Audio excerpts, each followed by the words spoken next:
Hi, welcome back to Hot Topics Live podcast. If you are new here, you're going to want to stay until the very end of the show because this one is going to blow your mind.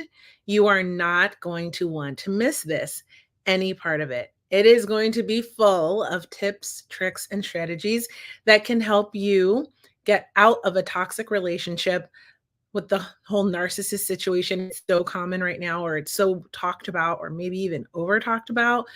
But my guest today was married to one and she escaped. She survived it and she's done all the work to heal herself so that she's ready to have a new beginning. And she's out there dating. And so she saw the episodes I've been doing about dating after a marriage, after a divorce. And she wanted to come on, and she has such a big story that I thought, why not have her on one of the regular episodes of Hot Topics Live podcast? So if you're new here, I'm Kia, and I am a coach. And I have been coaching since 2019 at an online adult learning academy with a somewhat famous YouTuber. And I'm not going to name drop him, but if you know me, you know who it is. And so I have coached a lot of people, and it's my passion. And what I aim to do with this podcast is to help you live your best life possible, and by finding tips, tricks, and strategies to help you on your journey. So this one's about relationships, and I've been all about relationships right now because I'm dating, right? And so this is what's present in my life. It's present in a lot of your lives. We're all looking for love, like no man is an island, as they say. But there's a lot of danger out there. There's a lot of trifling people. Okay.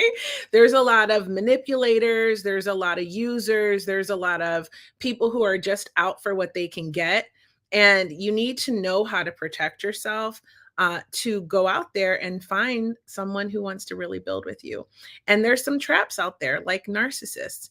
And my guest today, she's going to share this story that's really powerful. You're not going to want to miss this. And she's got some really, really incredible tips, tricks, and strategies, like I like to say, for you that we're going to be dropping throughout the course of the show, which is why you want to stay till the end. So without further ado, I want to give a shout out to my sponsor, Eris Health, who is creating an app for mental health. And this is going to revolutionize the industry.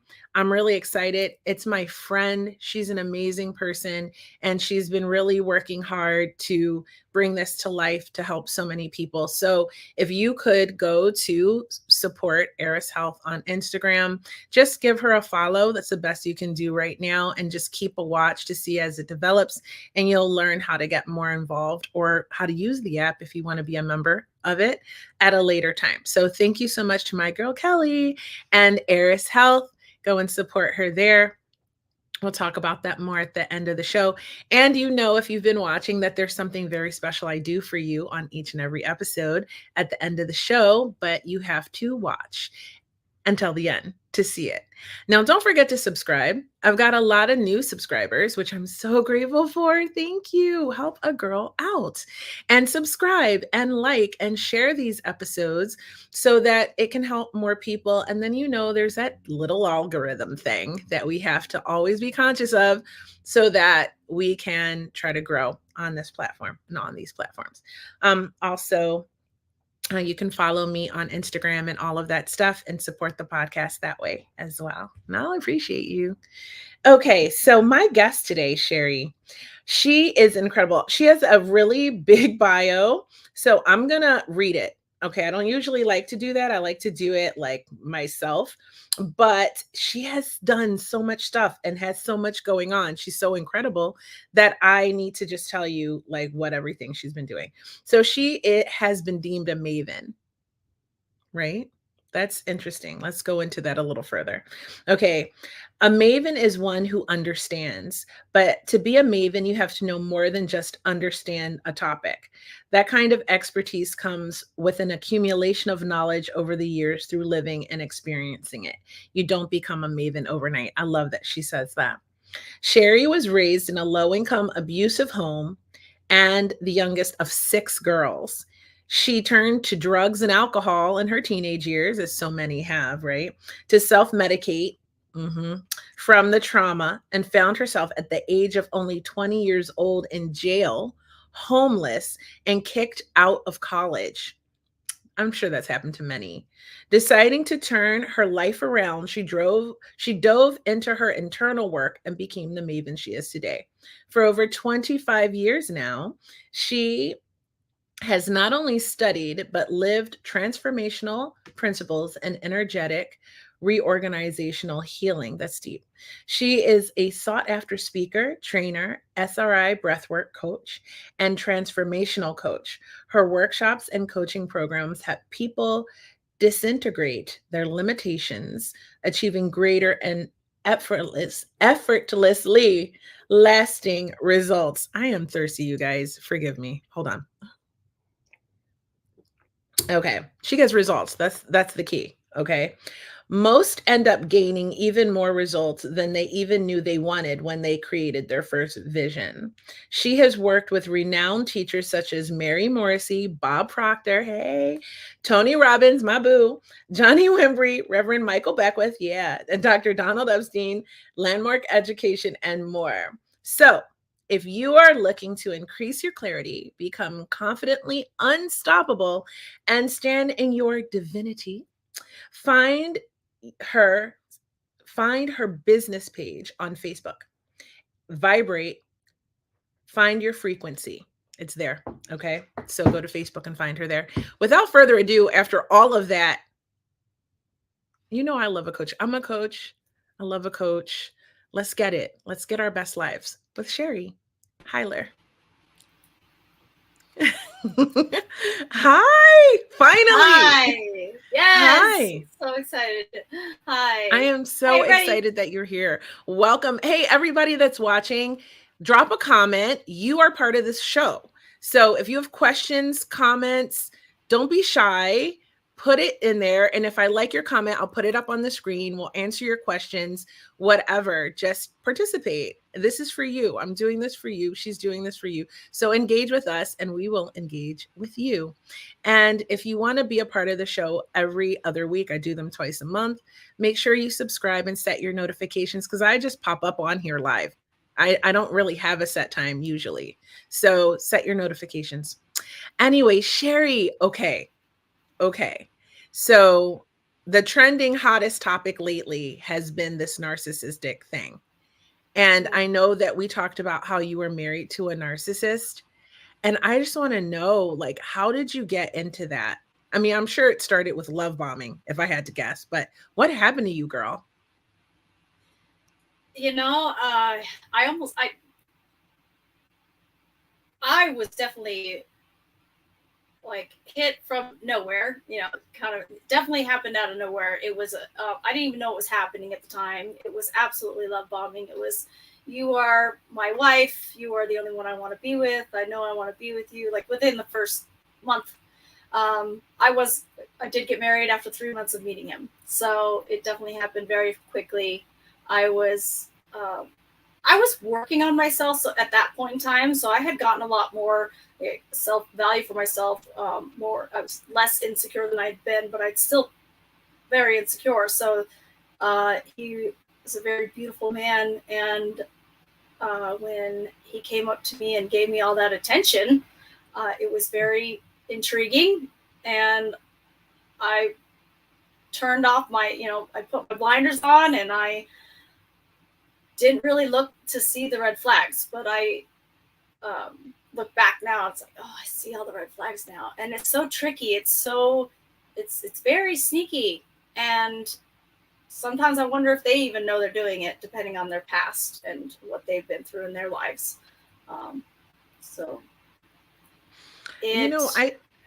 I think that because I'm like you, had a really tough childhood. A lot of people have had dysfunctional childhoods, right? And right. If you've watched the show before, you know that I'm a child abuse survivor and I've had a lot of healing work like yourself that I had to do. And I think that when you come from that kind of upbringing, you're more susceptible to coming in contact, like when this person who's like amazing and gorgeous and suddenly is showering you with all this validation and praise and love and gifts, and they're like everything you ever dreamed of and more. And suddenly, like, even if you're already on a healing journey and you're working on yourself, you can succumb to being swept off your feet, male or female, because I know half of my audience is men, so we're not coming for men. This just happens to be a woman I'm talking to. But like, you get swept off your feet, and it's easy to feel like, oh my God, this is my person, everything's perfect. And 3 months is fast, but how did you like just determine, were you like, okay, well, this is just it, I'm marrying him in 3 months? Or how did you make that decision? I had a little bit of a misconstrued view of, like, I definitely was living in a fantasy. I was like in a fairy tale. It was like, when I first met him, it was a random thing. It was a night I had plans to go out with some friends, and I didn't want to go. I was going to back out, but I was like, you know what? I gave my word. I'm going to go and be there. So I made it all mean, like, you know, all this stuff, like, oh, I kept my word and the universe brought me the man of my dreams. Like, if I give my word to the universe and I tell the universe what I want, I have to show up to the places I give my word to in order for the universe to bring that, you know, in alignment with me, right? So I made it all mean, like, oh, I showed up at the right time to meet the man of my dreams that I've been asking for. And, you know, maybe I did create him. Absolutely. I mean, we all create our lives in some way, shape, or form. Absolutely. Knowing that as coach, and all the work that I've done for myself now, seeing how my life is laid out, I've absolutely created everything, whether I actually knew I was creating it or not, right? So I did create him, but I didn't necessarily specify and have clarity and know. I didn't even know what gaslighting was or narcissism was back in when I was creating my dream guy. So maybe changing that around would have done something different, but that doesn't matter. So your answer to your question is more that I had this whole fairy tale happen to me where he showed up to the club we were at on Sunset in Los Angeles, and it had a bowl there. I forget what it's called. It's been so long. I think it was the only time I'd ever been there. Anyways, he came up to me and he was like, oh, I saw you from across the room, and I loved your smile. And it was like the whole entire room went away, and it was like just us in the room. It was a fairy tale movie moment for me. And he definitely swept me off my feet, told me everything I thought I wanted to hear. He thought I wanted to hear, which he was right on the money. And that he was also from another country, so he didn't have citizenship in the US. So that's also partly why we made the decision to move it so quickly. And I was 34 at the time. So, I mean, he just got lucky. Wow. So it's just like the right timing, the right words, the right circumstances. And I can already see with that whole he didn't have citizenship situation, where it's like, well, if we're going to continue this relationship, we need to like move this along. Yeah. Yeah. And I actually was struggling because it was Canada. So because of my history, when I was 20 years old, I'm actually not allowed to go to Canada, or I have to get special permissions. And it's a big, too much paperwork and things to do in order to go see him. So, yep. Yeah.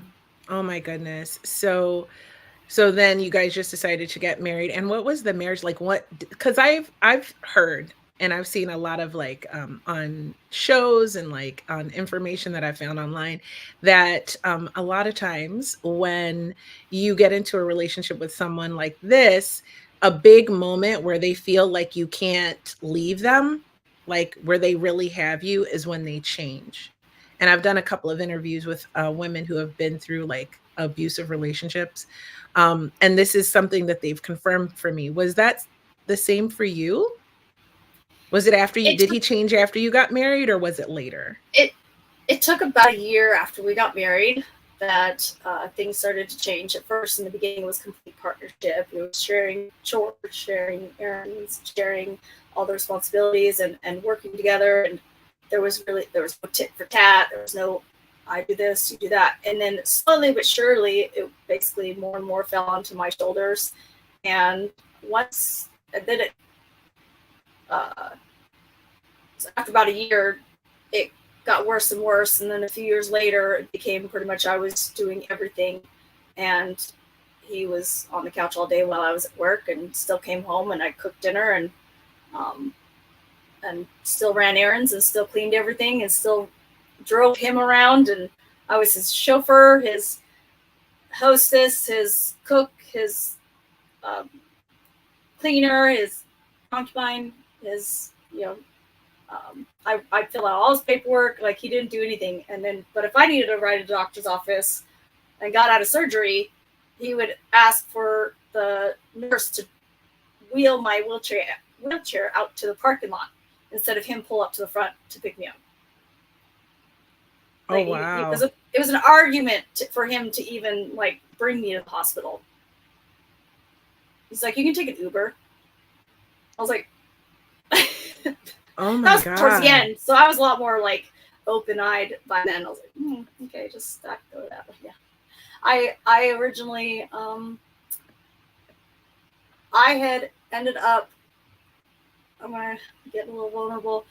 I kind of regressed right before I met him in my recovery. So I had relapsed about a year before I met him. I wasn't necessarily clear-headed by the time I met him. And 3 years into our marriage, I decided I needed to clean up again. Otherwise, I was going to lose my husband. At the time, I thought I was saving my marriage when I got sober again. But getting sober saved me from my marriage because it opened my eyes. I was more clear-headed to see all the narcissism, the gaslighting, the controlling, the manipulation that I couldn't see in the beginning. Yeah. So. Oh my gosh. So basically the beginning of your relationship, you were back into like drugs and alcohol. And so you were just sort of, it was sort of numbing how bad things really were. Right. What were some of the things that he would do aside of like making you do everything, like not being a good partner? It's funny because, there's a trend right now where everyone's talking about these 50-50 partnerships. Right. And like women don't want to be in them. Right. And they want to be sort of taken care of. But I think that's taking it to the extreme or whatever. But it seems like this guy was like that. He was like, I don't want to do anything in this relationship. You need to do everything. I had a big certification with the job I was at the time that I was studying for. And I had cooked dinner. I had worked all day, cooked dinner. And I'm sitting there studying, and he comes into the kitchen and is like, great, let's eat. And I'm like, yeah, food's right there. Help yourself. And he's like, what, you're not going to serve me? I was like, I got to serve you too? It was like, how much more do you want me? Yeah, there were sneaky ways to try and pack on more things. He would have liked it had he not come in the kitchen at all, and I would have just dished up food and brought it straight to him. I also had a napkin on my arm, like. Yeah. I mean, like, I'm from the old school, right? So I was kind of raised that you take care of your man to an extent, but it's not, but it's not like a servant.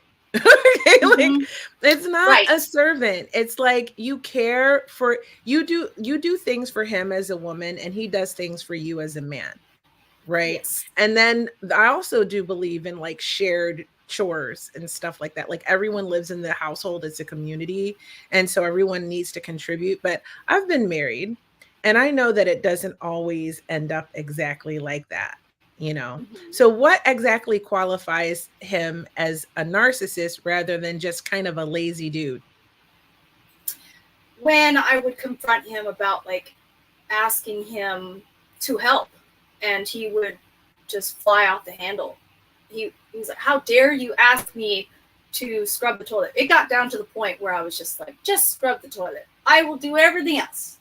I don't want to argue with you anymore.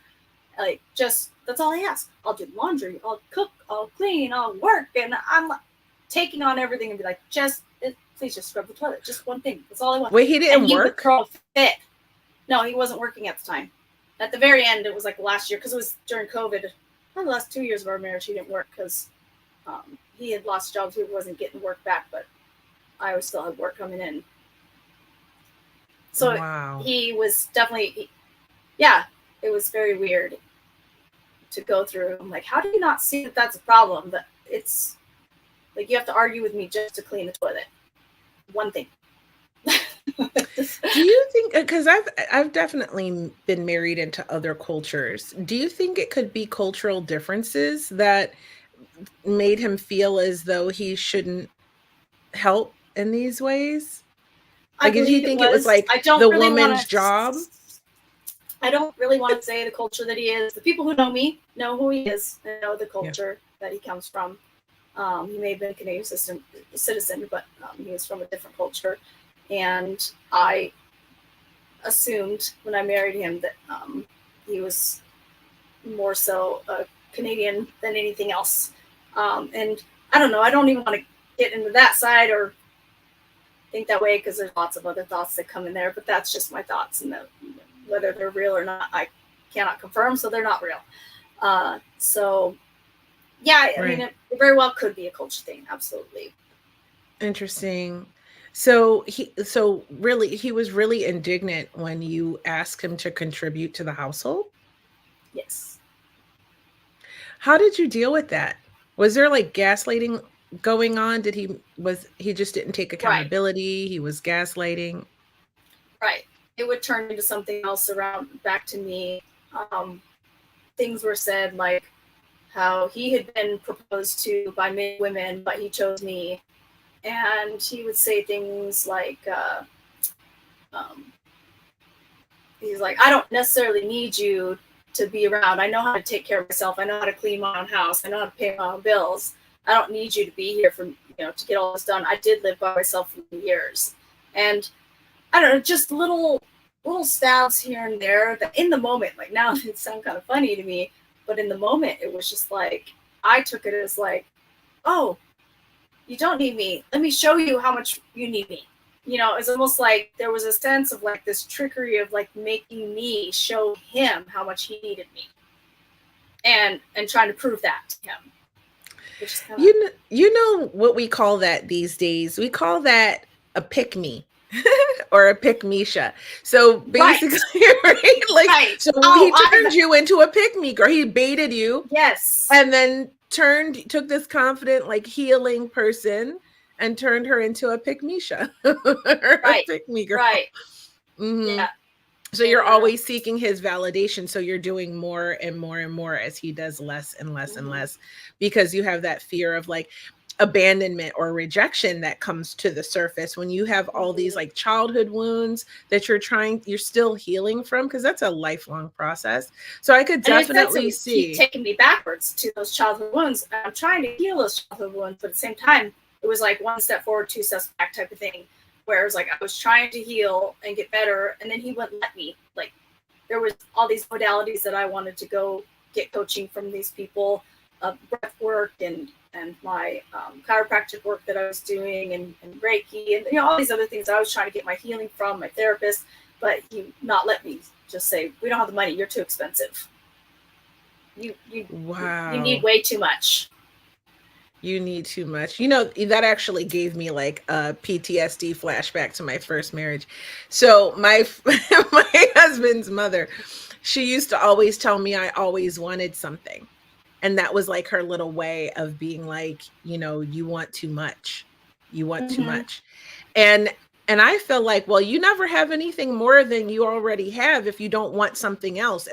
So to me, and when I was like 25 years old back then, I got married really young for my first marriage. But back then to me, I felt like that's such a weird thing to say. And now I see it as a limited mindset versus a growth mindset. Like her mindset was very limited, and then you should be grateful for what you have. But if you don't want something more, how do you go get more out of life? Right. Yeah. Right. So he's keeping you from trying to become more. And I think that that's just like a method of control that some people use in toxic relationships, because if you start to meet more people, to learn more skills, to do more things, you start to have a greater awareness of how you're not being treated well within that situation. So they like to control what you're doing. Sometimes they'll like keep you from your own family, keep you from Yes. all your friends, isolate you, or keep you from learning or growing or doing Right.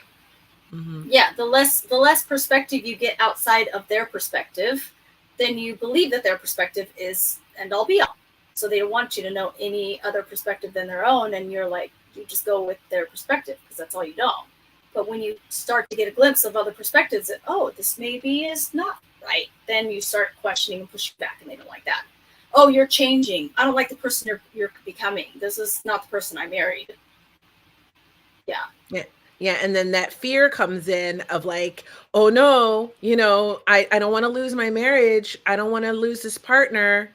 I better, go into pick me mode again. How can I like Mm-hmm. make this right? I have to do more. Right. I have to do more Right. Right. in And then order for him to. of course, the first 3 years of marriage when I was drinking, I was a mess. It was absolute, not pretty, and so that would get thrown in my face as well. So in a sense, I was like constantly trying to, in a way, say sorry for what I had done. And after I just couldn't do enough to apologize for and it wasn't, I mean, it was ugly, but it wasn't all like, I didn't do anything detrimental to marriage or anything that's like super hardcore and forgiving. It was more just, I was just a sloppy mess. That's all. And it was kind of just embarrassing walking down the street with me as I'm stumbling all over the place. It's like, yes. Most of the time I just stayed home to drink because I knew I couldn't handle it, but I just couldn't stop drinking either. So but yeah, it was still, I'm sure it wasn't fun for him, but at the same time, it wasn't necessary to continually, beat me up for it verbally. And that's the whole verbal abuse is like so sneaky. And that's the harder one to get away from. Physical abuse, I feel like I could have walked out the door in a heartbeat because that I'm used to from the childhood, right? It's like, you're like, that's wrong. You're like, no, that's not happening to me again. Yeah. But it's like when something is said, but it's not necessarily like calling you a derogatory name or anything like that. It's just those sneaky little words of like, I could have picked anybody, but I guess I've had many women ask me to marry them and beg me to marry them, but I married you. So kind of things. And it's like, it didn't really seem abusive at the time. I was like, that didn't feel good. But at the same time, I'm like, oh, thank you. I was like, oh. I look back and that's what I'm thinking. But in the moment, I was just like, oh, thank you. God, I'm so lucky. I'm so lucky, right? He chose me. I know. I'm the maid and I work and I cook and I do absolutely everything for him. Lucky me. I'm the most amazing wife. Yay. I pay all the bill. Like I pay for everything too. Like I do everything. He's just like a giant child. I mean, it could be a woman too. So don't feel shaded, fellas. But still, it's like, it's one of those situations where you are doing the most already and it's not enough. I'm sure there's many men out there who have had a narcissistic wife. I mean, narcissism is not just for males or females, only males. Or it's. Right. I'm sure there's women out there who have narcissistic behaviors as well, and they've probably been there, and they probably relate to us just as much. So it's I know some of them. I know. I have met my share of narcissistic women, actually. So here's the thing: they say the whole saying of like we end up marrying or dating a guy who's like our father. Mm-hmm. I love my father. My father's a great man, and I'm daddy's little girl, right? And the thing is that we also attract what our family life is like. So after my marriage, I did start to see a lot of behaviors within my family that look a lot like how my ex-husband was, and it's something that like we need to take responsibility for and accountability for. That like if our children, I don't have any kids, so I can't really speak, but I'm just saying, like, for example, like if our children are attracting, say you have a 16-year-old daughter that's attracting a narcissistic gaslighting boy, maybe that's something that you might want to take on, because I feel like my whole family has a little bit of each of those characteristics in their lives that I was raised with. I was raised by my mom. I was raised by my dad. Separately, we weren't married at the time, and I was living with either of them. But still, and I was raised by my sisters. There was many times when my parents weren't around. I was only raised by my sisters, and so a lot of those behaviors that I was used to, I thought that was normal coming from my ex-husband because that's how I was raised. So I get that. Like I am a mom and I have an 18-year-old and I can see, so when I was married to his father, I was a caretaker and he also liked to drink. So like I was a caretaker a lot of times, right? And so I see that in my son. I see that he chooses partners that he has to take care of. And I always tell him, I know you saw that from me. I know you get that from me, but this is what I've learned since then. And so I take it as my responsibility to educate him because you're right about that.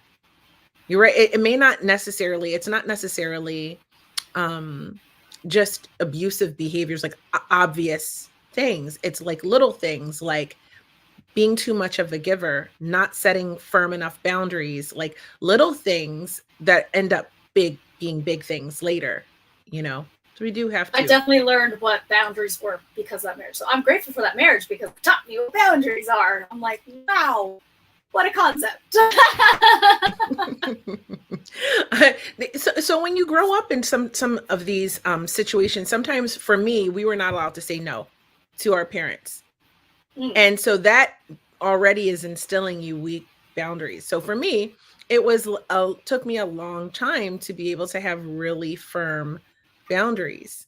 And so that is a huge issue. I talk about that a lot in my Dating After Divorce series. You can find that on YouTube and watch those episodes. There's like 8 of them now. And so and I do another one this week. But it's important. And also something that you mentioned earlier, I'm jumping ahead a little bit, but a strategy to help you in any relationship, not just a narcissistic one, but certainly will help you with a narcissistic one, is a time boundary, right? That time boundary of waiting a person out, because people don't start to people wear masks. Everybody does. When you put your best self forward, I guarantee you, if you meet me out on a date, on our first date, right? Like I am going to be presenting my best self to you. You are going to be presenting your best self to me. Yes. So you're meeting this person's representative, so to speak, no matter if they're a narcissist or not, you're just dating, right? You're going to go out. This girl's going to look her best. This guy's going to have on his cologne. He's going to be looking all good. Like you're going to go meet each other. You're going to be smiling and flirting. You're going to be putting your best self forward, right? But 6 months later, as you're seeing each other more and more and more and getting to know each other, things are going to start to change and you're going to start to see more of the real person as the honeymoon early dating stage starts to shift into a different stage of the relationship cycle. So that time boundary can help protect you from rushing into it, like being swept off your feet. I had a love bombing experience. Okay. I didn't know what it was. Okay. I, like you, did not have much knowledge about these things. And since then, I'm like, could probably teach a course in it. But because I had this experience with someone who sent in their representative, and their representative, he wasn't a narcissist, I don't think, but he was fairly a good manipulator. And I totally fell for it.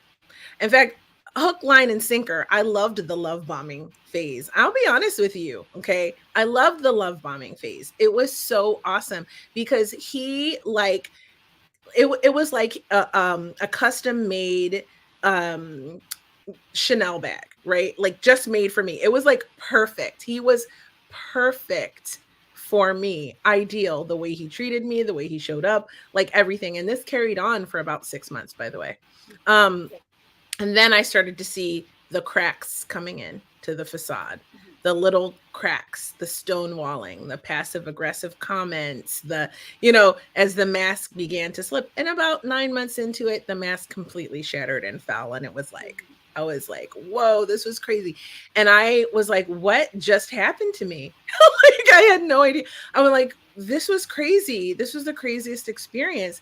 And then I realized people like me who tend to believe the best in people, who are not knowledgeable about tactics that people employ, are the easiest targets for people like narcissists and manipulators. Yes. Empaths, right? And you have to protect yourself by becoming aware and recognizing the signs. So I want to ask you, if you went back to the beginning of that relationship, you said you missed the red flags. What were the ones that you missed? Well, I mean, he was already wanting to basically take me to Vegas on the very first night. Like, go, like, let's go get married right now. And I kind of was able to like calm that down. And then when he would come get me for a date, I had to basically convince him to pick me up. And because I was also in this whole thing of like, okay, I'm dating, a guy picks me up, he pulls out my chair, he opens my doors, like I'm gonna stand for this, like this is what I deserve. And so when I like walked up to a door and I'm waiting for him and he's like, what are you doing? I'm like, oh, I'm just, I don't know, now I feel awkward. And he's like, what do you mean? I'm like, because I mean, I would love it if you would open my door. You know, this is kind of a training I'm coaching I was getting at the time. And he's like, so, and then he kind of reluctantly did. And then afterwards, he would be like, I guess that was kind of cool. So little things like that. And then I booked a flight to Canada to go see him. And there was this whole conversation of how at the time I couldn't really afford it to do that. But he's like, he told me years later, actually, he's like, had you not come to see me in Canada, it would have been over. Because I did move some things around and made it happen. I paid for my plane ticket. I went to go see him. He did take care of it the whole time I was there. He's like, I'll take care of it the whole time I'm here. Just get here. But I had to prove myself to him. So the whole proving myself to him should have never happened. That would have been a blessing in disguise had I not gone. Because then it would have been over type thing.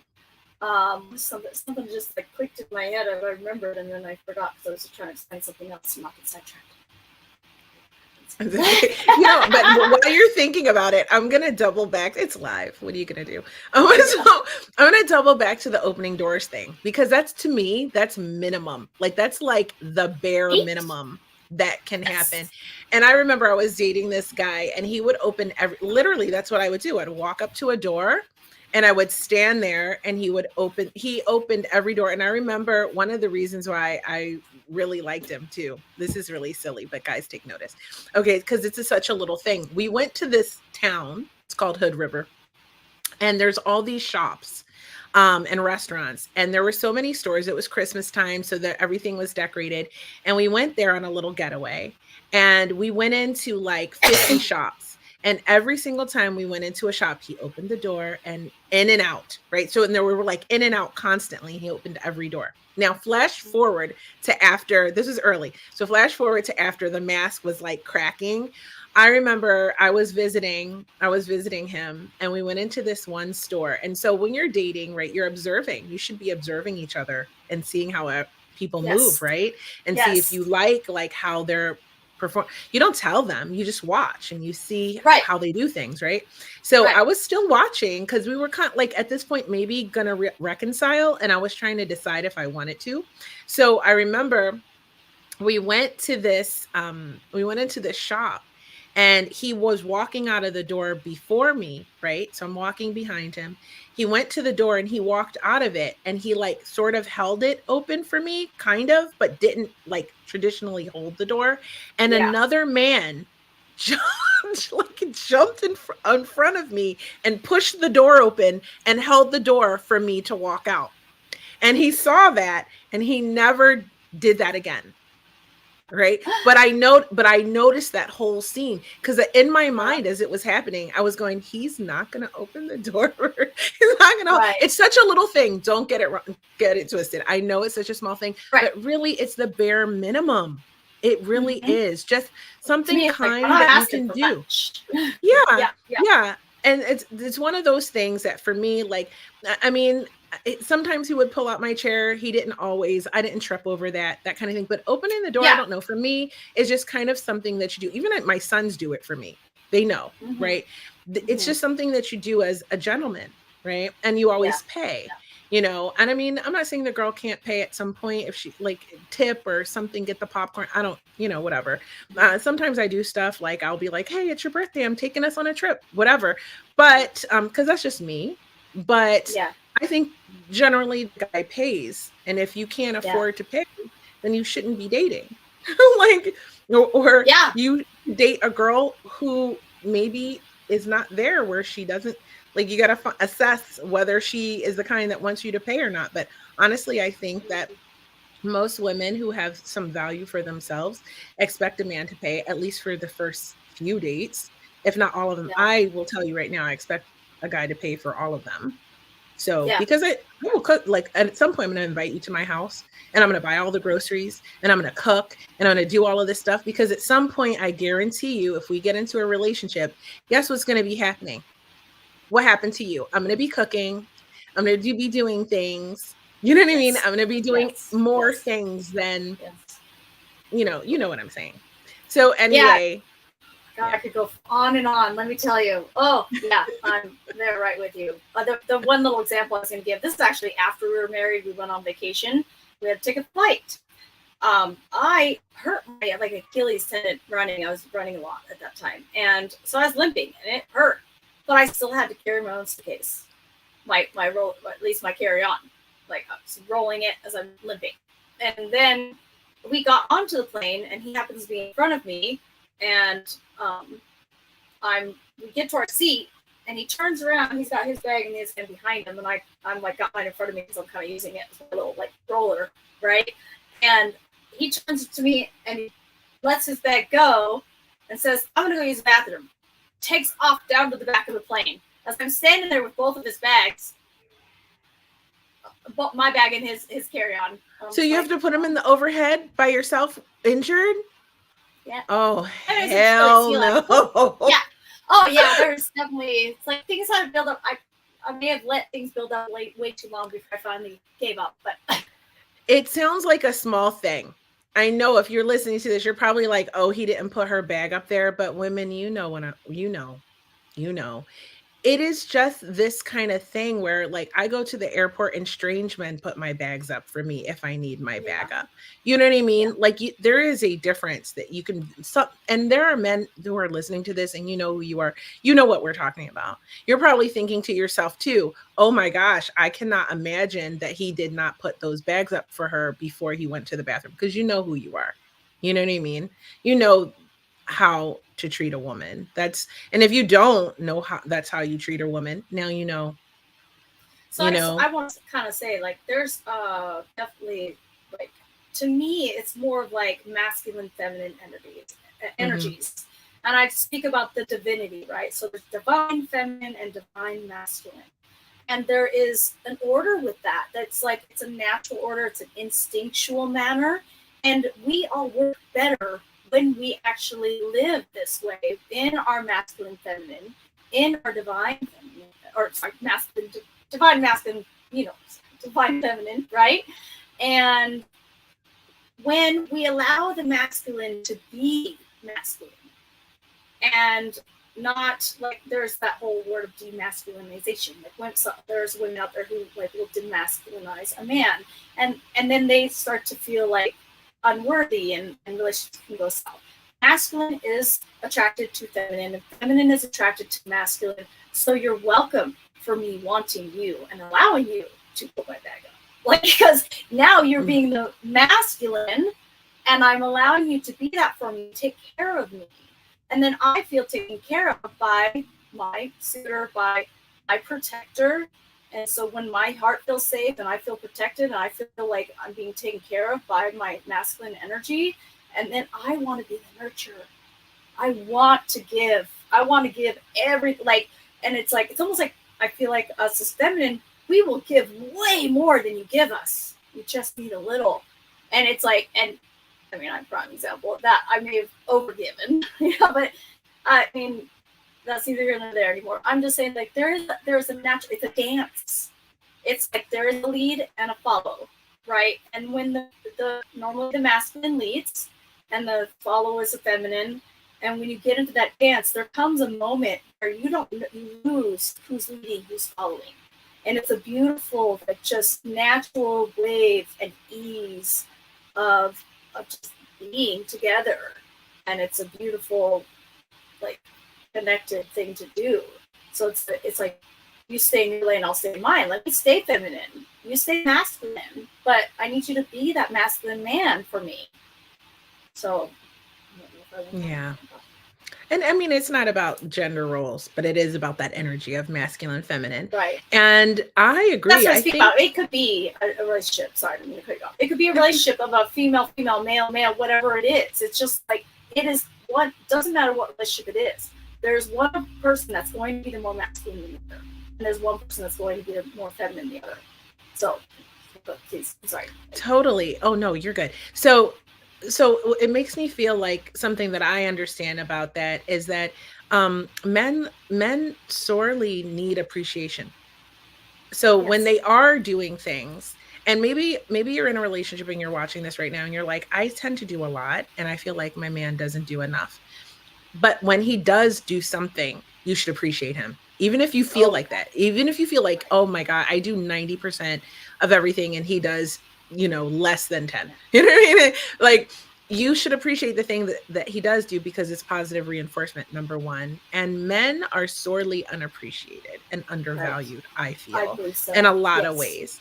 And so when I can tell you, like, to completely support what you said, when I feel protected and I feel safe and I feel taken care of by a man, because I date men, so I'll go with that. I'm very appreciative. And so that's the reciprocity. So like, you do things for me. Like, for example, a very simple thing. I was out on a date, and there was these workers working by where we were walking. We were sort of going for a long walk by the water. And there were these workers working. And one of them made a comment and sort of like did some motion as we were going by, sort of. And so the guy I was with was like walked around to the other side of me. So he was walking by the water and then he started walking on that side of me and he stayed there. Right. Yeah. And it was just that little thing, and we're on a date, and I just watched it happen.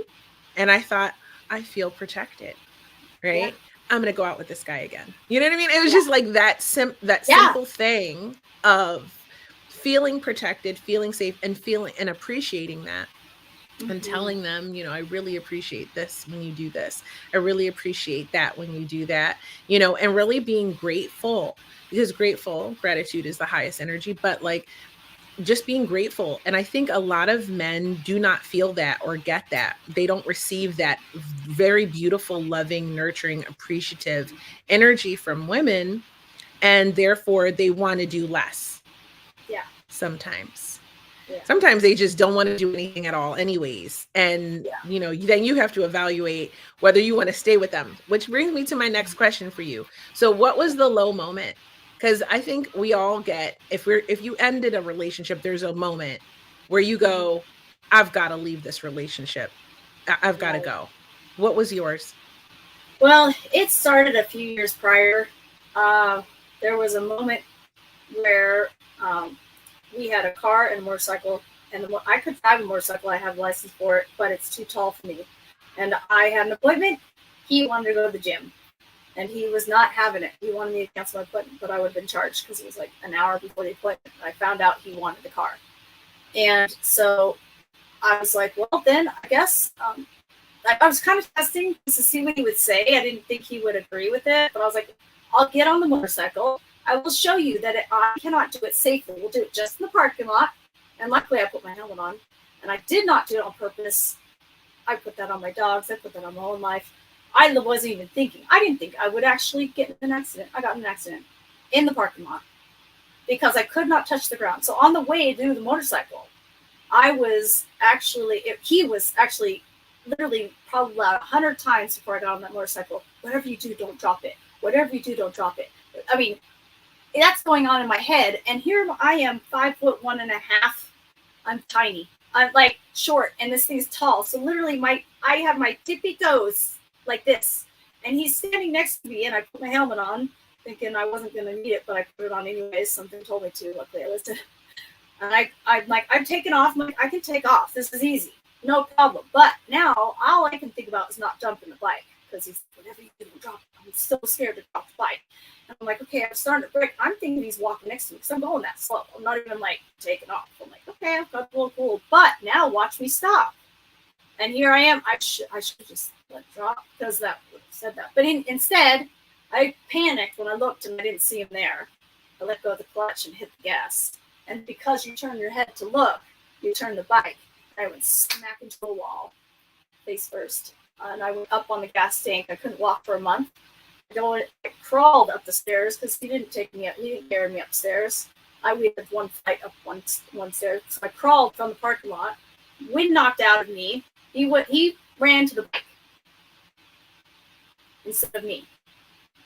So I crawled through the parking lot, got up the stairs. He's like, just go inside, just go inside. I'm like, I can't move. What do you mean, go inside? So with all of my guster that I could, I crawled up to the upstairs and went into my apartment, sat on the couch, and just like, I couldn't walk for the next month. I had to use my toes to like crawl my legs forward, like, and then I would use the computer chair to like use as my roller.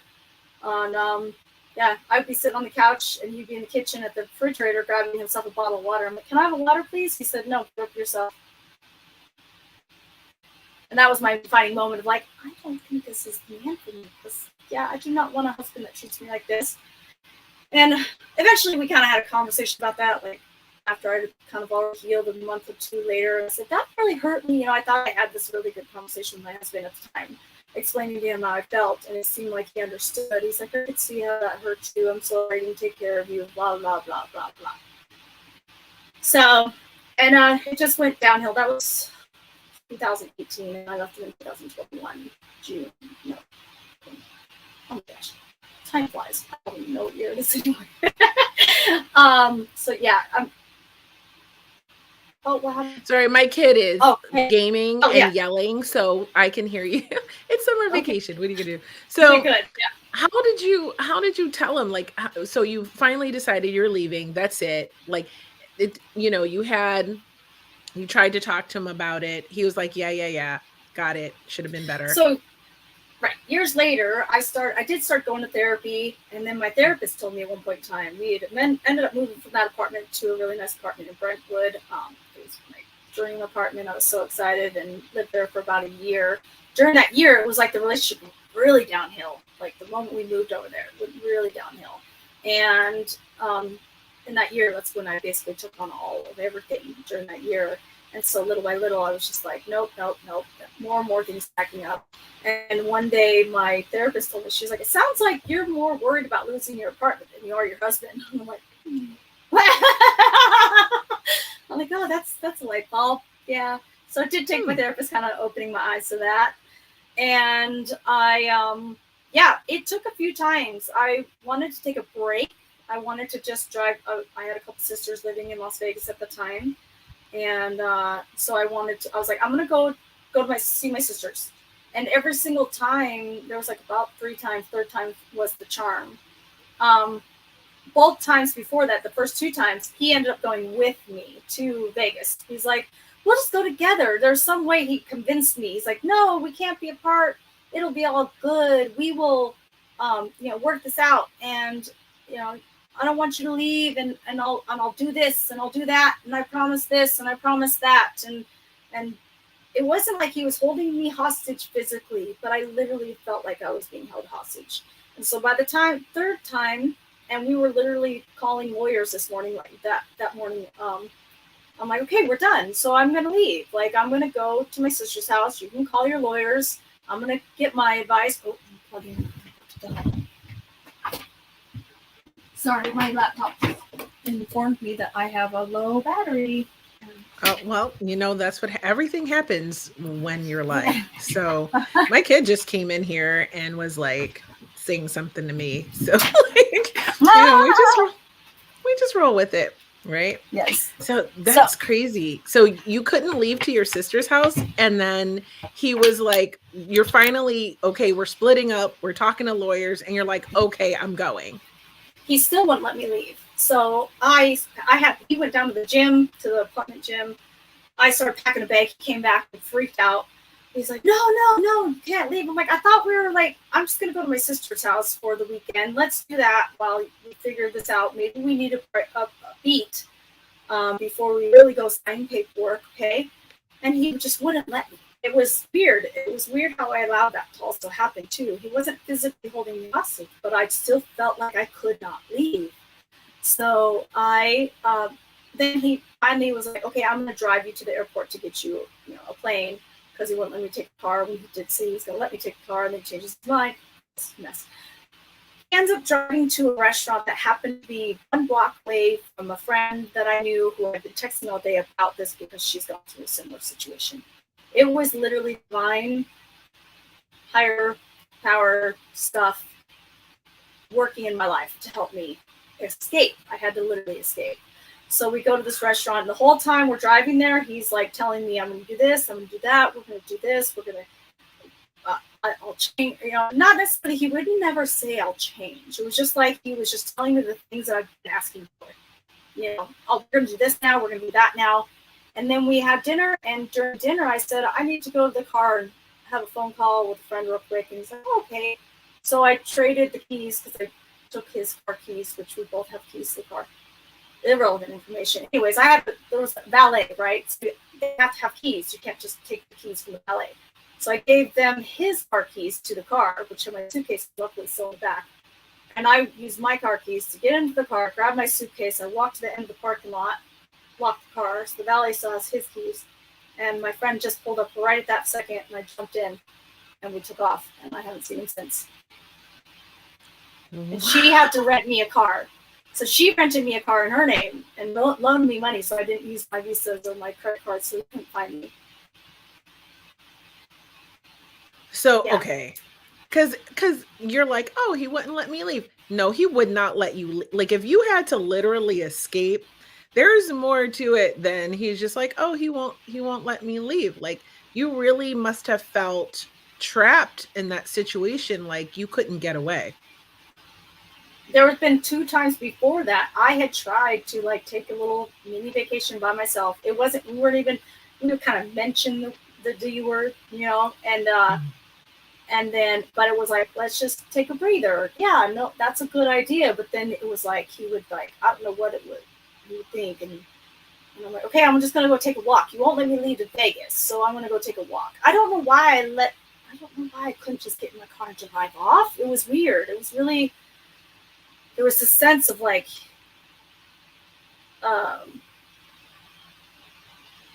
it would just always kind of get in front of me, right in front of the door, and talk me out of it somehow. And then I'm like, okay, I'm just going to go for a walk. So I would take a walk, and I'd leave my car keys on the counter because, of course, like if I take the car keys, it's going to follow me. He'd just basically be following me no matter where I went, so I couldn't get away. And then I walk out the door, take a walk. By the time I got downstairs, he took the stairs instead of the elevator and was down there. And he's like, I'm going to take a walk with you. I'm like, can I just take a walk by myself? He's like, I'll just be next to you. It's okay. We don't have to talk.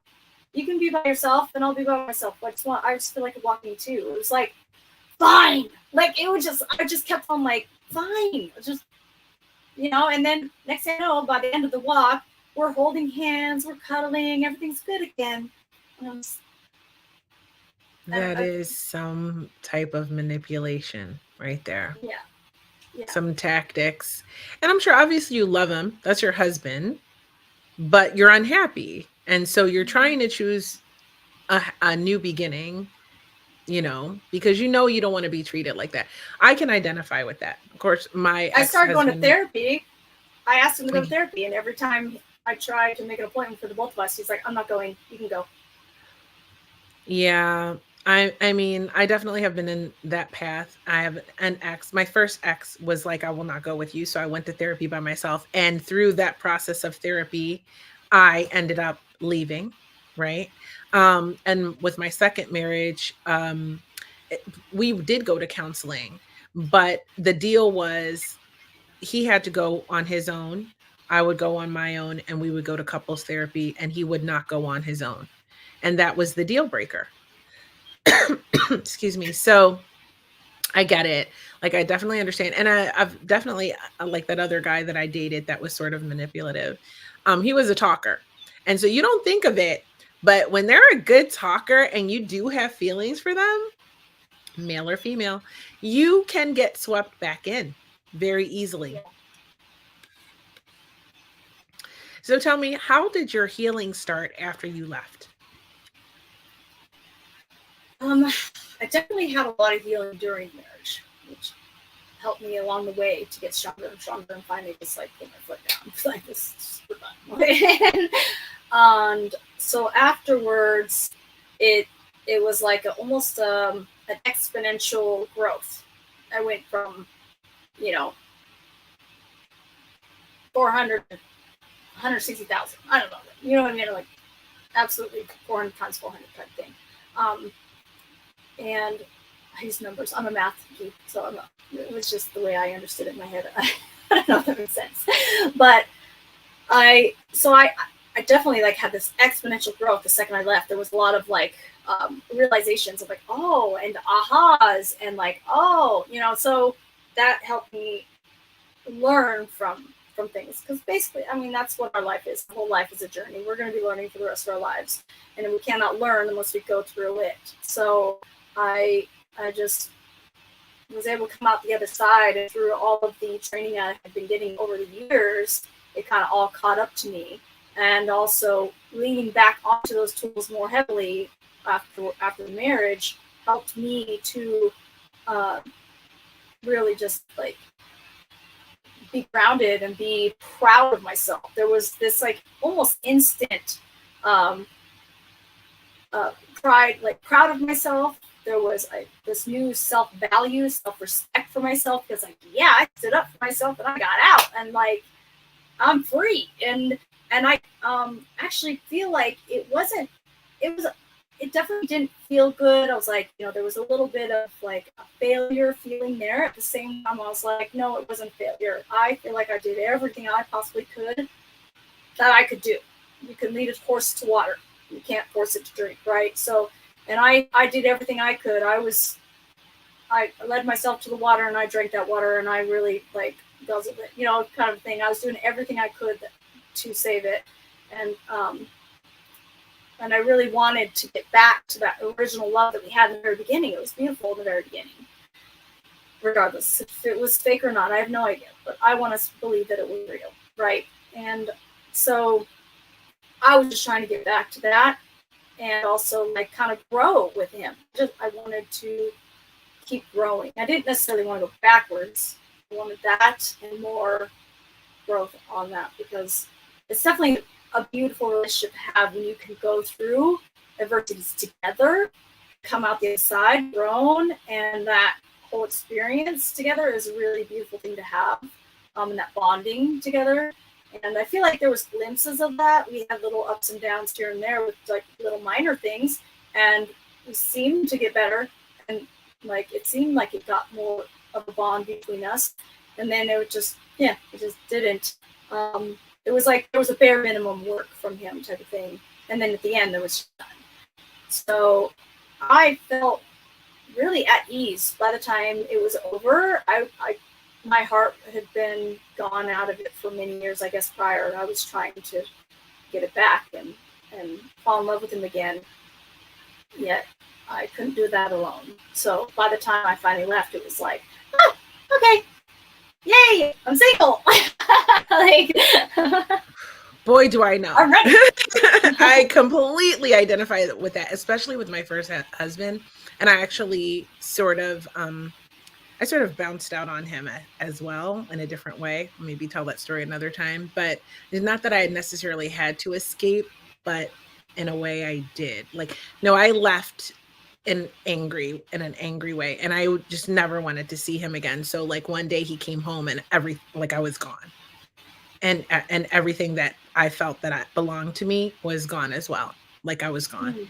I passed by him actually on the way out, but everything was already gone. I was like grabbing a few last minute things, and I told him, Right. "Have a nice life," and I walked away, which is my Mm-hmm. signature goodbye. So don't cross me. If you hear me, Yeah. if you hear me say that, then you know we'll never speak again in this lifetime. Okay, so but that's actually kind of what happened. And I felt the same way. I felt like I had done everything for the better part of 3 years, and I was really young. And like honestly, in all truthfulness, I really believe in marriage. I love marriage. I probably will get married again, if I can find someone who believes in it as much as I do.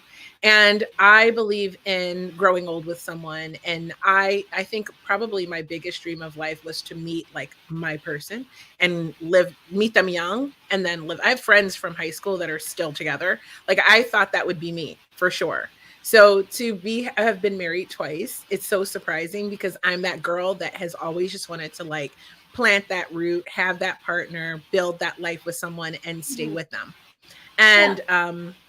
And so I definitely understand where you're coming from when you say you did everything. You worked as hard as you could to make the relationship work so that by the end of all things, you were like, okay, this is done. Like, I'm ready to move on. Cause that's kind of how I felt as well. Like, I sort of grieved and more in the relationship, Right. And then Same. when it was over, it was kind of like, okay, I'm more healed. I still took 2 years single at that time before I Mm-hmm. met my kid's dad. To just sort of like be single because I like being single. So I Yeah. also like Yeah. really like being single and just doing my own thing and taking care of myself because I really invest in my partner. And so Yeah. a lot of times, sometimes I just feel like whatever I want to do is what I'm doing. Right. And Yep. when you have a partner, you have to consider them, which I love Yes. doing, but sometimes it's nice to just do you, right? And to just really do you. Um, Yep. This month so is like I think I served him the papers right around the same time 3 years ago. wow. Yeah. Yeah. Right in August. Right. Literally, I think we are literally on the same exact day I probably served him 3 years ago. Wow. Yeah. That's crazy. That's a crazy synchronicity. So Yeah. okay, I love so Greece. now right? So now that we've gone through like the relationship and what was bad and how you got away from it, like how do you prepare yourself to date again after going through such a bad experience in a marriage? Yeah. I definitely. I think it took me. I mean, it doesn't sound very long, but because I was already like my heart was already had already grieved that loss. I started dating probably about 3 months after. Yet I wasn't looking for anything like more in a way like serious, and at the same time I was more like just kind of like it's okay to practice and like just take like the steps of just being out in the world. And in a way I just wanted to be out with more people again because I felt so secluded for so long. So I just wanted to feel like what does it feel like for a guy to like treat me the way I feel like I deserve to be treated. And so in a sense it was more like I was just doing it like I was like a practice football game. It's like you got to practice for the actual real game. So I wasn't doing it to try and get into any relationship, and I haven't gotten into really anything too serious. There was a momentary serious relationship in Vegas, and then I moved over to the East Coast. But I'm more so just like I am dating and happy. I have a whole new like outlook on dating nowadays. Like I date to date at least 3 guys at one time because I know myself. I am that pick me girl. And when I date more than just one guy at one time, and it's my business how far I take it, but I also am honest and open and communicative with everybody. I don't give you details, but you will know like I'm going to be dating other guys at one time until I know for a fact that there's something really serious. Or the joke is, but it's not. I mean, it's a really very cool way to go about it is to say, hey, I'm going to date until there's a ring on my finger, because guys these days are not serious until there's a ring on my finger.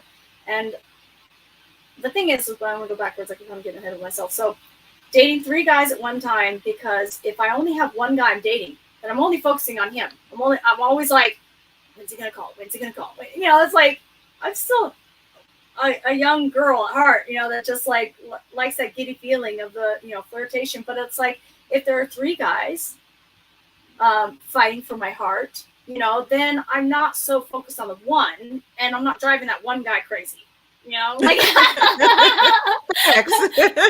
So it's like, you're welcome, right? And so there's that whole sense of like they are chasing me, because also that instinctual masculine energy needs to chase. And when they finally win over their prize, their woman, then there's a lot more like they have this whole sense of pride for them. They're like, yeah, this is the girl I want. And there's a lot more like appreciation for her. There's this beautiful dance that starts to happen because they feel like they won you over, like they respect you more because you actually put them to work. You made them work for you, right? So when I'm dating 3 different guys, and normally it's like I go on one date with one guy a lot, and it's like, or you know, eventually I get maybe 3 at a time, but it doesn't really last too long because I start to see cracks either sooner than later. Also, I feel like I walk into dates nowadays, like I don't put on, like I might get like cute, but I'm going to tell them straight out the gate, like, you're going to get me, you're going to get the real me right out the gate, because I'm not doing this, like, for one, I'm 44 years old. For 2, I'm like, I'm not trying to get married or have kids or anything like that anytime soon. I'm not in a rush. At the same time, like, life's too short as well. So I also don't want to waste your time, and I don't want to take you or keep you from finding the woman of your dreams that you deserve. So, and I want the man of my dreams that I deserve. So if by any way, shape, or form that you see something that's just not going to match for you in your life, please, I'm cool with that. You do you, I'll do me. And it's nothing personal anymore. It used to be personal. Well, you don't want to be with me? What's wrong with me? There's nothing wrong with me, and there's nothing wrong with you. It's more like you're just not in alignment with what I'm looking for, and I'm seeing that in these dates. If he doesn't open my doors, like I might I'll throw a guy a bone. I'll be like, I would love it if you open my doors. Or when they do open my doors, I will say thank you, and I will appreciate them for that. And I definitely want to like honor men for that too. And I will definitely like give all the guy I can. At the same time, when it comes to a point if I'm constantly coaching or that I have to re-coach them on things, I'm like, well, these are just not going to work for me, and you know, types of things. Or even if I'm not coaching, it's just more of like mannerisms. They seem to get angry too quickly, you know, or too easily. Then I'm like, that's kind of like, I'm not really okay. Like, I want a high caliber person. I want to be a high caliber person, and I want a high caliber person. So a high caliber person to me is somebody who's like, doesn't get angry very easily. They don't get affected by minor little details very easily. They don't. They have a lot of patience, and they have a lot of joy in their life, and they have a lot of appreciation for the little things, and they can appreciate a woman and respect a woman and want to open up her door for her. I don't want to beg you to open my door. If that's something you don't do, that's okay. That's just not you. So you're not the guy for me. So that's kind of like, so that kind of come together there. Yeah, totally. I vibe with all of that. It's like we are like my dating mirror. I do multiple date. It does work better for me. I'm already busy, but I like to talk to different men. And you know what? Actually, if you watch Dating After Divorce, that limited series I'm doing, I mentioned on there that I've probably since April, I've talked to over 100 men. And whether we've made it to dates or what, but and just because I date multiply, I talk to a lot of men at a time. Usually 3, sometimes more. Not usually too much more than that, sometimes less. But I find that if I'm only talking to one guy, I don't know, like the energy, I don't know. I think it feels better for me to talk to multiple people at a time. It's not that I'm just putting too much on the one person. I don't mind dating one person at a time, but in early stages, I like it Right. to feel balanced. I don't like to put my energy Yes. too much in one direction. And I also find that if they think that I am only dating them, they don't act as well. They behave better when they know that. Yes. So like what you said, the competition thing, I think men like competition. They got to know that Yeah. they got to fight for you a little bit. Right. They got to fight for you a little bit. And then that's once they fine. get you and you know, like you are Yeah. theirs and they're yours, there's this whole like absolute, you know that there's respect there, that they're not going to try and take advantage of you. That, and you aren't so like driving them crazy because you know that they're there for you. Like there's a safety. Like once I know that I'm safe with the man, then I know that I can fully like let go and be more vulnerable, and know I'm safe to be able to be vulnerable, to give myself wholeheartedly for them. It's going to take time to learn that about the people. It takes time to get to know people. I know that today. And I think I agree with you. I think for me, because I'm such a giving person, like I'm not especially cold as a woman. I actually cannot show up as my true self when I am dating men because I'm too warm. Like I'm too like loving and nurturing and giving and stuff like that. So when I'm initially dating them, I have to be much colder. So really what happens is once they get to after a certain amount of dates and we're kind of like, okay, we're going to be exclusive. I like you, you like me. We're feeling this. We're going to see where it goes, right? I will let go of the other ones, right? But then he'll start to see me slowly like warm up and absolutely to get to there my is a sense of like warmth. Right. Yeah. There is a sense of like I did you're that not going to get the full me. Yeah. No. If I did that at the beginning, they would run because they'd be like, this girl is too nice. Like she's too sweet. She's too nice. She's too giving. So I'm like, okay, well, that's fine. It took me some time to learn that, but you know, I present much different than I am. You have to earn that is my point. You have to earn that part of me, like the warm center. you have to earn it. You know, and that's part of it too. So even if I'm really dating only, say for example, if I dated only one guy at a time, he still would have to earn that. He just doesn't know it.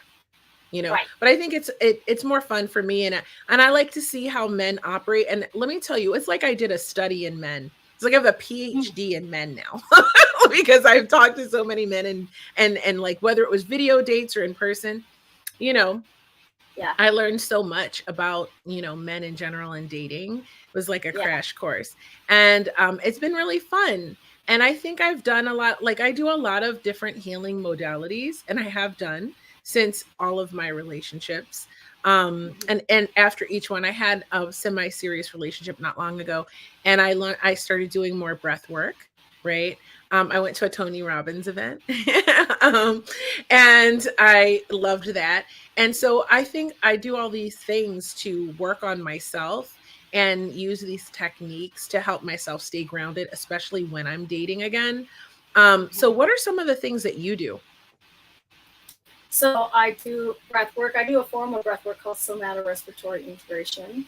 It's written created by Dr. Donnie Epstein. He's a chiropractic. So you can find that on Amazon. And it's definitely, I've done it so much with coaches that I'm able to do it on my own now, but it definitely is like quite confusing to try and go through the book by yourself if you've never seen that kind of work before. And like there's 12 stages of that breath work. And that is like I love this work. This is definitely, it lights me up. So like it starts with stage 1, suffering. I'll just quickly tell you the names of the stages. It's too long to go into any other than that. But so stage 1 is suffering. Stage 2 is polarities and different rhythms. Stage 3 is stuck in a perspective. Stage 4 is reclaiming your power. Stage 5 is merging with the illusion. Stage 6 is preparation for resolution. Stage 7 is the resolution. Stage 8 is emptiness and connectedness.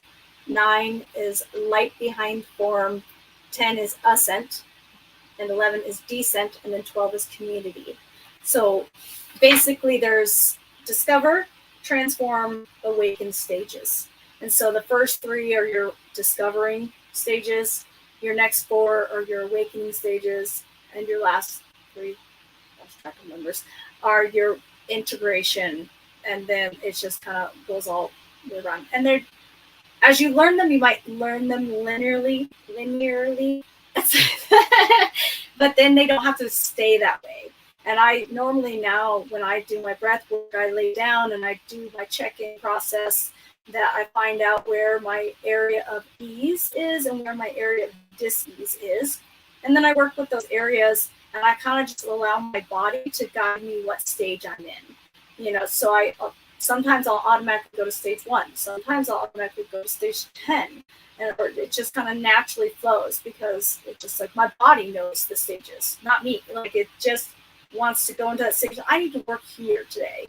Or maybe I need a little bit of awakening before I can do my discovery work. I need a little bit of energy.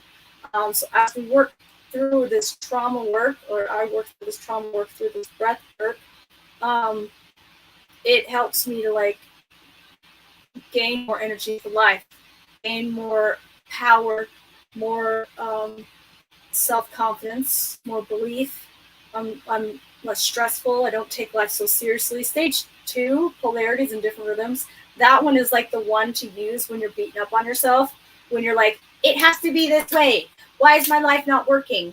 Why, the doctors did me wrong, or they gave me a wrong diagnosis, or, it's this, that, the other, the victim, the blaming mentality. So whenever you're in that mentality, it's like a stage 2 is perfect for you, because you get to learn through stage 2. It's like, now it's laughable. Like, the old me would have been more like beating myself up for not just walking out the door when I wanted to.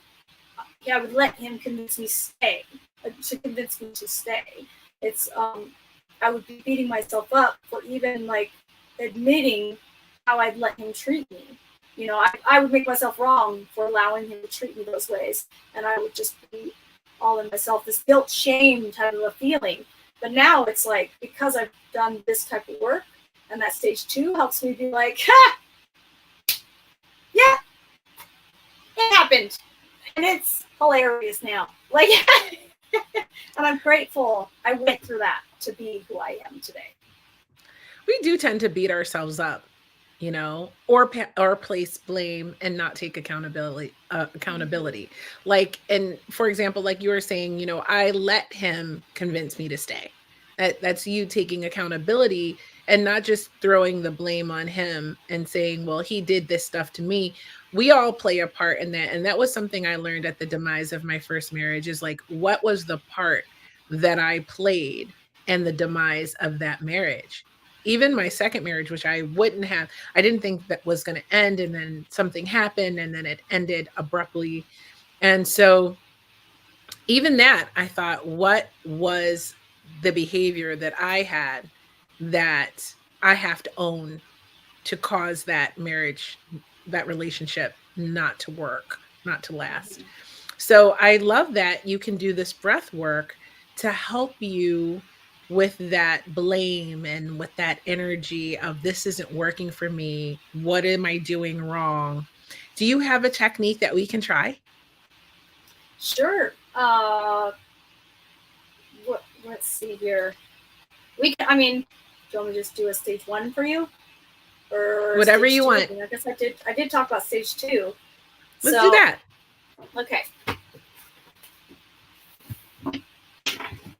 I'm just going to do a little bit of a, see if you can see me here. So meanwhile, I apologize, you guys. She's in the middle of the woods, so the Wi-Fi is like, she's not crispy clear, and there might be a little static. I hear a little static, but we're doing the best we can. Okay. All right, because it was important to have her here for you. So you might be able to see there's a lake out the window there. I don't know if you can see it, but yeah. So we're doing our best. Okay, so this is, I guess, works. Okay. Do you have to lay down? I can't lay down. Well, you don't actually have to, but I actually like I'll just, to. I'll lean back. You can sit up. You can stay sitting up. Okay. That's fine. Okay. I'm going to take this off, actually. So you can say sitting up, that's fine. But we have position 1 is right here. Actually, I shouldn't have laid that so quickly. So position 1, we have a little bit of like arrow pointing down in our bones right there. So I'd lay one thumb on top of the other, right? And that's position 1. So I'll just face it. Okay. Position 2 is right where our ribs come together down here. There's a little lip right here. Kind of like just take the middle of your palm and place it on that. Place the other one on top of that, overlapping like that. But position 3 is your belly button. And do the same thing, just kind of overlapping on top of that.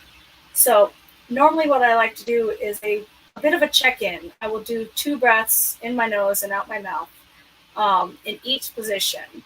And the thing is, you want to really focus your breath on exactly that position. So if I turn my body and I breathe into my position 1, I'm breathing in only right here. And there's a in the nose, out the mouth.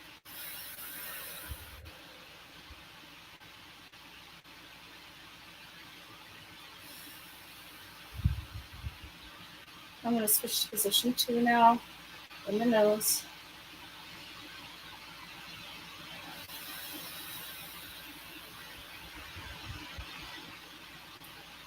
And as I'm doing this, I'm noticing breath, movement, and energy.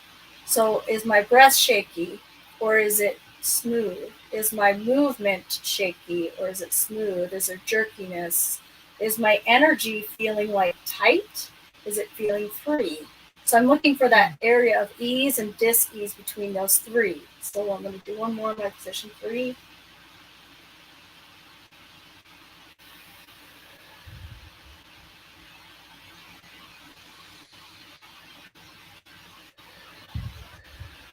I'm feeling a sense of more of my ease is in my position 1 and my dis-ease is in my position 3. So I'm going to put one hand on my position 1 and one hand on my position 3. And I'm going to start with statements. I'm going to breathe in through position 1 and breathe out. And then I'm going to breathe in through position 3 and breathe out. And what I'm doing is I'm also sending energy back and forth. It's like having a Christmas dinner with your family, and you have we got our family drama, right? There's always going to be disagreements, but there's always going to be love as well between. So, and then by the end of the dinner time, we're all laughing and we're all having a good time. We all agree to disagree or whatever it is, and it's all okay. Like everybody's perspective matters, and everybody's opinion matters, and everybody's feelings and emotions matter, and it's okay. So there's that kind of sense of like we're having a communication with our body, and just allowing everybody to be who they want to be and love them for that and like allow it. So it's like breathing in through your nose and out through your mouth in position 1. Sending that energy down to position 3 and breathing in through your nose and out through your mouth in position 3.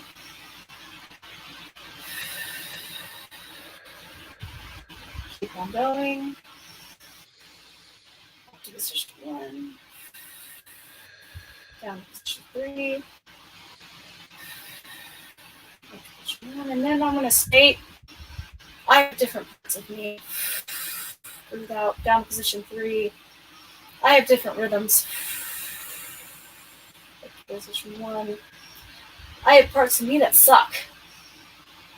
And breathe out. And down to position 3. I have parts of me that are awesome. Breathe out. And then back up to position 1.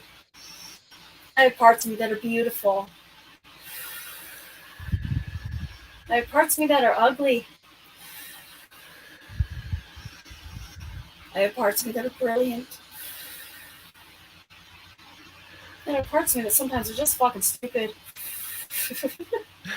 and then all of a sudden that laughter comes naturally. Sometimes it won't come naturally. Sometimes you might gotta force in the beginning. But you have a belly laugh. You have this like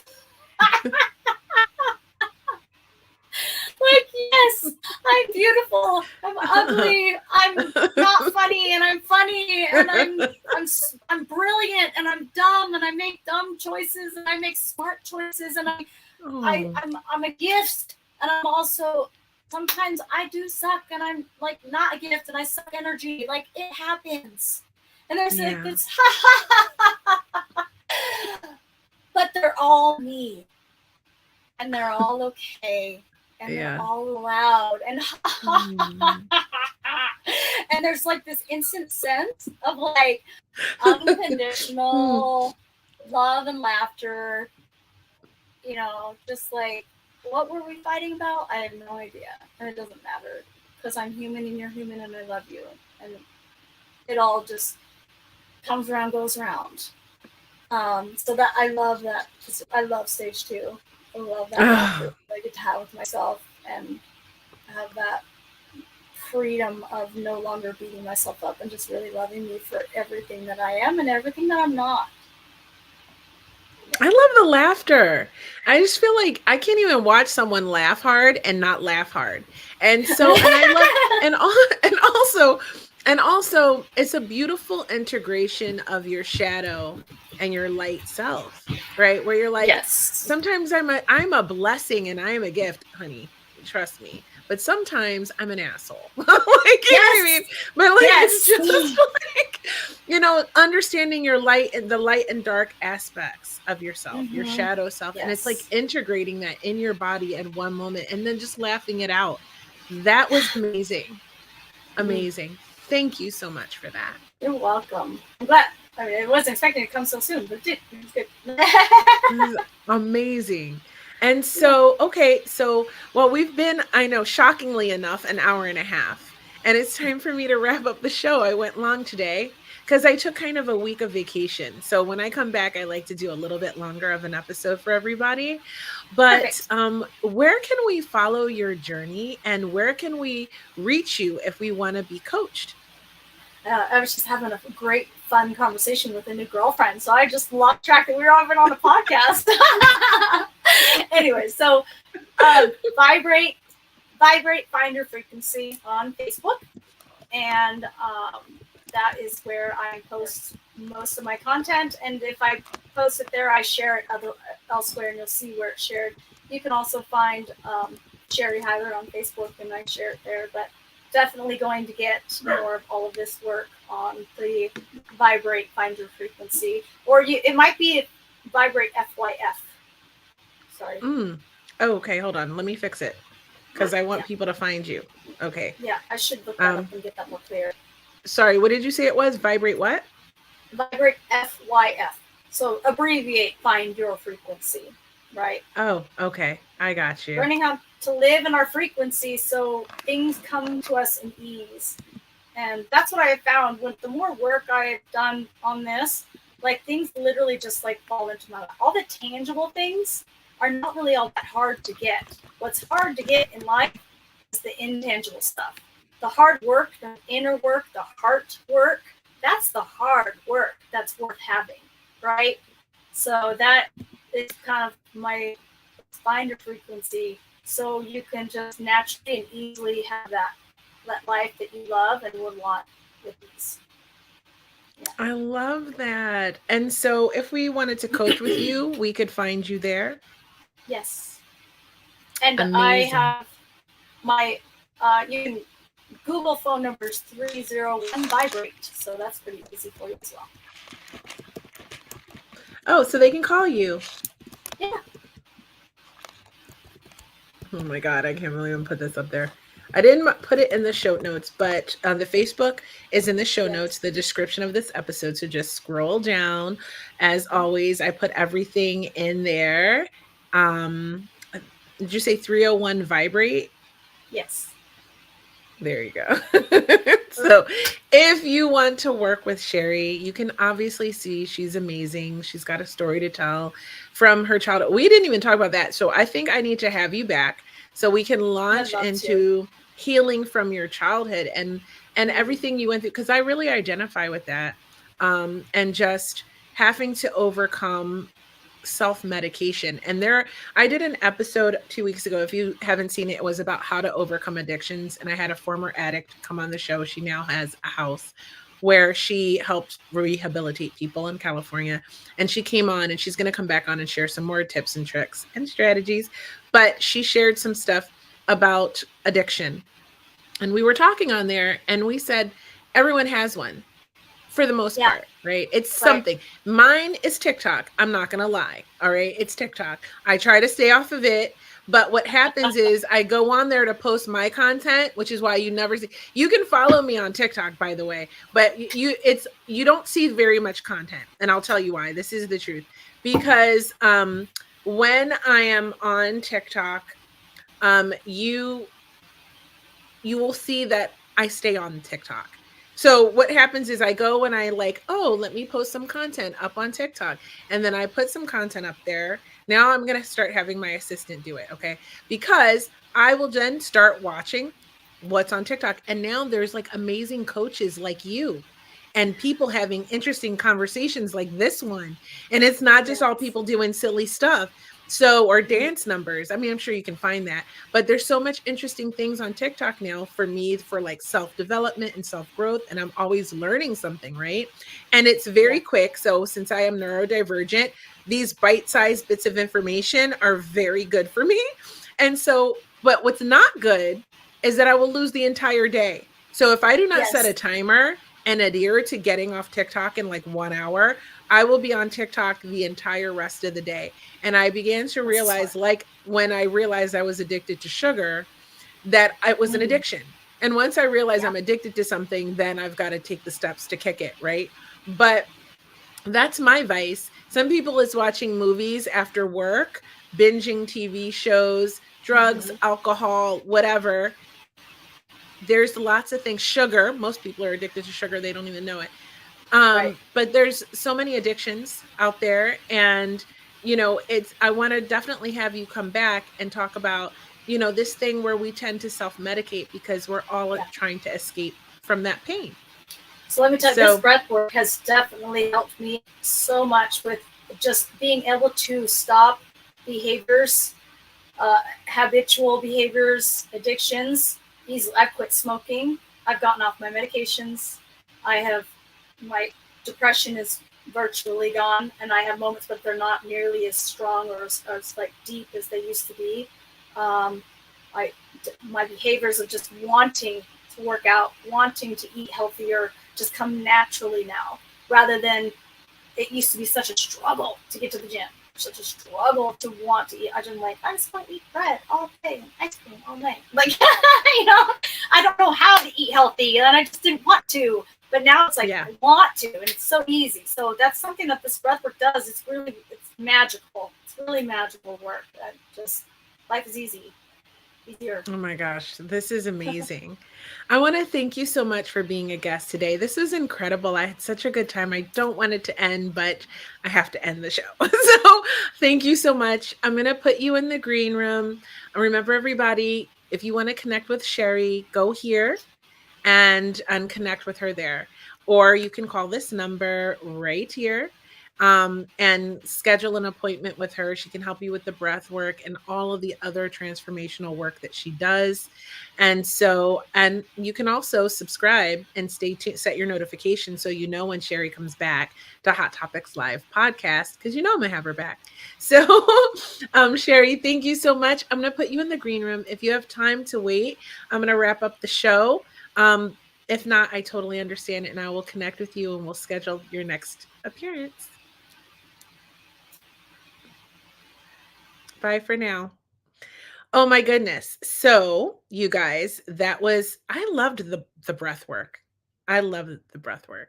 And you know, I'm always keen to hear what people's stories are when they're in these relationships and what happened to them and stuff and how they broke free, because you never know when someone's story is going to be someone else's survival guide. Those of you listen to my show, the Female Veterans Podcast, you know that for a fact, right? So we're at the special part of the show that if you are still watching, that you should just subscribe and set your notifications because you are part of the tribe. Thank you for your comments today. Thank you for your likes and your shares. Thank you for your support. If you like pinup, I know half of my audience is men, but some women like pinup too. It's an art form, right? If you like pinup, then you should go to my Instagram account. As you know, I've been featured in 2 magazines on the cover, but I think I'm in 7 now, and I'm about to get into some more. So if you like pinup, go to @Creativity and follow me there, and you can see my pinup journey. I listed that in the description. Again, everywhere you can follow me on Instagram, I'm there. I'm also @Creativity on TikTok as well. Hot Topics is on TikTok now too, @Hot Topics Live Podcast, as well as the Female Veterans Podcast. So all of these you can find on TikTok as well. But definitely send me some love over there. I'll appreciate the support as I'm trying to grow, but I've got to stay off the app. It's difficult. So I really appreciate it. Aw, thank you for that. Thank you so much. I appreciate that.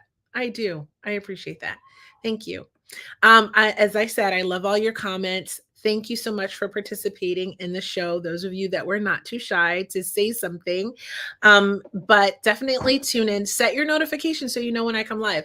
I liked coming live on Monday. I've never done that before, I don't think, and so maybe I'll start coming live on Mondays. And so stay tuned. Now, what I have here in my hand, really quickly, because this show is long, and I'm going to wrap it up, is the Soul Truth Self-Awareness card deck. We're going to play a little game. Okay, we're going to play a little cards. Now, I'm going to get a message from you from your higher self or your source of divinity, right? So if it's God or Allah or Buddha or whatever, no judgment. It's whatever you believe in, from yourself, from the divine source, the universe, whatever you believe in. Okay. And I'm going to shuffle these cards up, and I'm going to let one fly out at random, so you know I did not pick it. And it is a message that's meant to find you today and to help you on your journey, because you know that's what Hot Topics Live is all about, helping you on your journey to live your best life possible. And I want to remind you that you are amazing, and you deserve to be living the best life possible just because you were born, right? So this is why we have to overcome all the negative programming so that we can live our best, happiest, most fulfilled, purpose-driven lives. And that is how you are happy, right? That's how we find happiness, through purpose and service. And so I hope that this message serves you. Okay. So, oh, you got two today. Again, that happened last time too.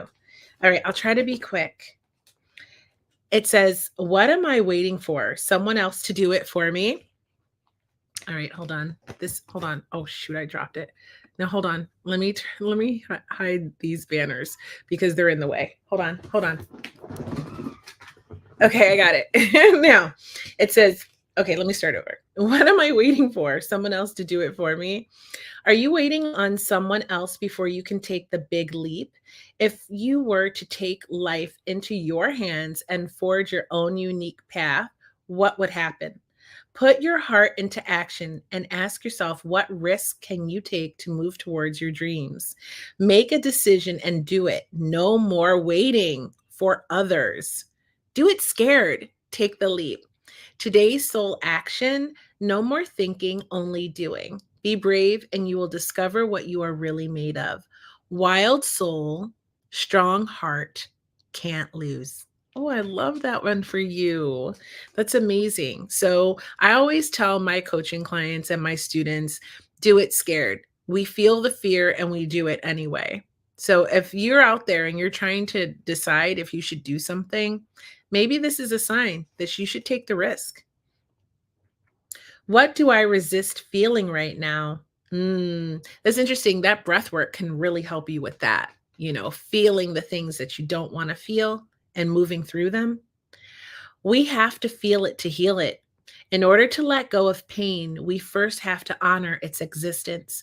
Emotions are like waves. Some are soft, some are fierce, some are layered, and some will sweep you off your feet. When we allow ourselves to feel it all, we can then release what no longer serves us. Today's soul action: allow yourself to feel this wave. Let it move through you, no matter how long it lasts.